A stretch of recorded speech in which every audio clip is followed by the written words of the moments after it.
ایران کے نئے supreme leader Mujtaba خامنئی ہوں گے، مجلس خبرگان کی اکثریت کا اتفاق۔ رکن ایرانی مجلس خبرگان احمد عالم الہدا کا کہنا ہے ووٹنگ ہو چکی ہے، اعلان بعد میں کیا جائے گا۔ نئے سپریم لیڈر سے براہ راست ملاقات کی روایت پر بحث جاری۔ رکن مجلس خبرگان میر باقری کہتے ہیں قیادت کے انتخاب میں چند رکاوٹیں ہیں جنہیں دور کیا جا رہا ہے۔ اسرائیلی فوج کی مجلس خبرگان کو نشانہ بنانے کی دھمکی، کہا اسرائیل ہر اس شخص کا تعاقب کرے گا جو نئے سپریم لیڈر کے انتخاب میں شامل ہوگا۔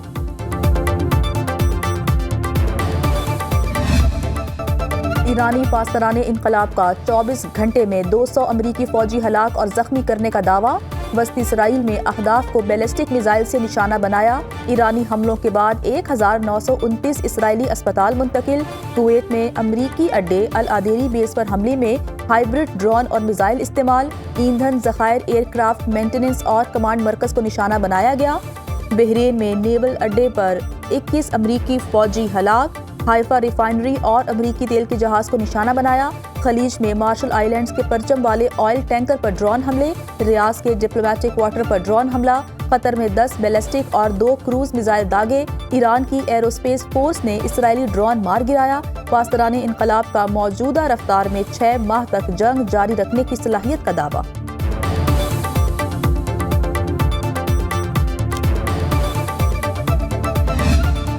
کویتی ایئر بیس پر ایرانی حملے میں ہلاک فوجیوں کی لاشیں امریکہ پہنچا دی گئیں۔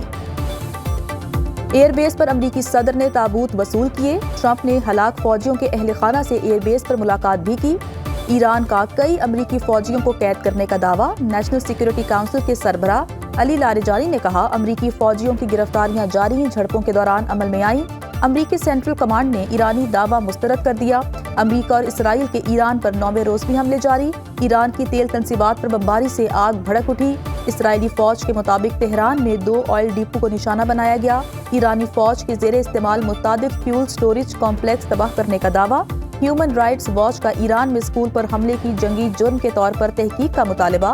لبنان میں اسرائیلی حملوں میں شہید افراد کی تعداد 394 ہو گئی، 83 بچے بھی شامل، 1000 سے زائد زخمی۔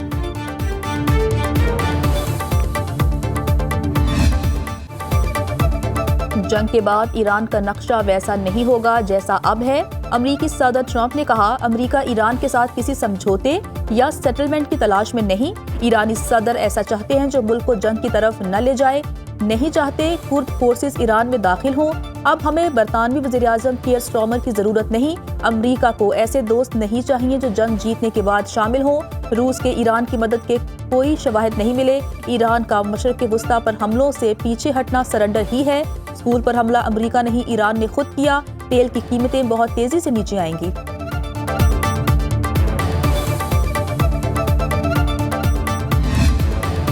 ایرانی صدر مسعود پزشکیان کا مختلف طبی مراکز کا دورہ۔ امریکی اور اسرائیلی حملوں میں زخمی ہونے والوں کی عیادت کی، زخمیوں کے مکمل علاج کی ہدایت۔ ایرانی صدر نے کہا ایران پر جتنا دباؤ ڈالا جائے گا ہمارا رد عمل اتنا ہی سخت ہوگا۔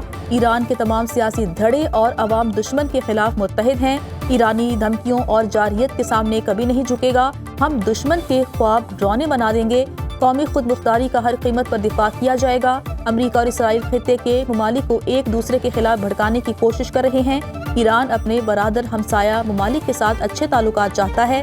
کسی ہمسایہ ملک کی سرزمین ایران کے خلاف استعمال ہوئی تو مجبوراً جواب دینا پڑے گا۔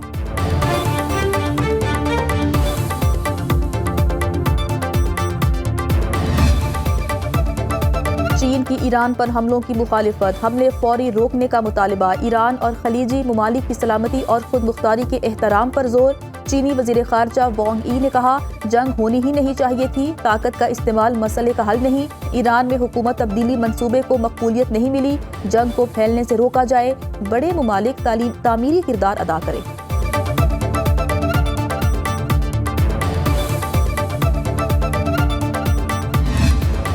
حملے جاری رہے تو جواب دیا جائے گا، سعودی عرب کی پہلی بار ایران کو دھمکی۔ میڈیا رپورٹس کے مطابق سعودی عرب نے ایران کو خبردار کیا، ریاض، تہران اور امریکہ کے درمیان تنازع کے سفارتی حل کا حامی ہے۔ مملکت یا توانائی تنصیبات پر حملے جاری رہے تو ریاض جوابی کارروائی کرے گا۔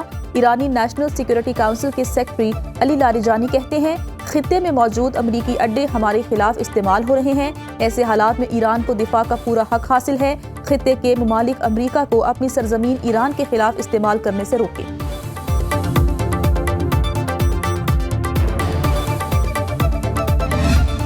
بہت زیادہ بڑھ گئے ہیں، اب جو ایکسپینس ہمارے پہلے لگتے تھے اس سے ہمیں ڈبل لگانے پڑیں گے۔ بچوں کے لیے روزی روٹی باہر ہی جا کے کمائے، وہ بہتر ہے یہاں ایسے۔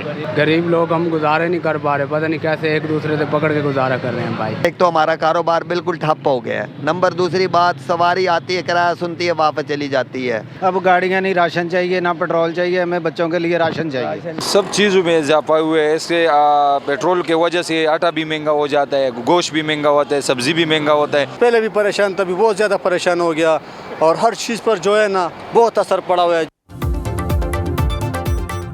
مہنگے پیٹرول کے بعد مہنگائی کا طوفان، شہریوں کو بچوں کا پیٹ پالنے کے لالے پڑ گئے۔ ریلوے اور پبلک ٹرانسپورٹ کے بعد ٹیکسی کرایوں میں بھی اضافہ، ملتان سے بڑے شہروں کے لیے 5 سے 7 ہزار روپے بڑھا دیے۔ ٹیکسی ڈرائیور کا کہنا ہے کہ پیٹرول مزید مہنگا ہونے سے مسافر اب ٹیکسی پر سفر نہیں کریں گے۔ حیدرآباد کے لاری اڈے مسافروں سے خالی نظر آنے لگے۔ پیٹرول کی قیمتیں بڑھنے پر شہریوں اور ٹیکسی ڈرائیورز کا جوہی میں احتجاجی مظاہرہ، مہنگے پیٹرول نے پھل اور سبزی کی قیمتوں کو آگ لگا دی۔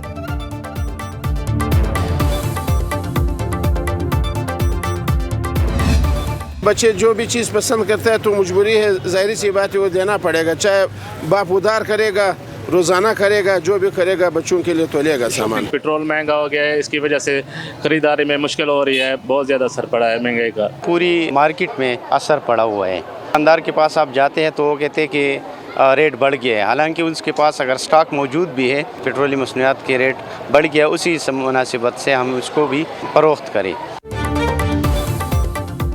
مہنگائی سے عید کی تیاریاں مان پڑ گئیں، شہریوں کے لیے عید کی خریداری مشکل ہو گئی۔ جوتے اور کپڑوں کی قیمتوں میں بے پناہ اضافہ، دکانداروں نے خود ساختہ دام بڑھا دیے، بازاروں میں خریداروں کا رش کم۔ شہری کہتے ہیں پیٹرول کے بعد ہر شے مہنگی ہونے سے قوت خرید جواب دے گئی۔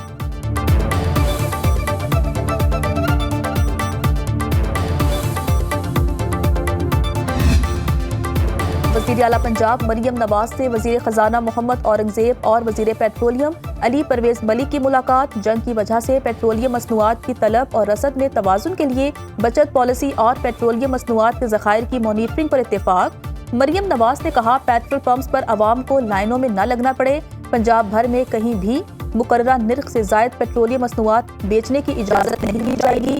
معاشی تحفظ کے لیے فوری فیصلے ناگزیر ہیں، پیٹرولیم مصنوعات کی ذخیرہ اندوزی کرنے پر سخت کریک ڈاؤن کی ہدایت۔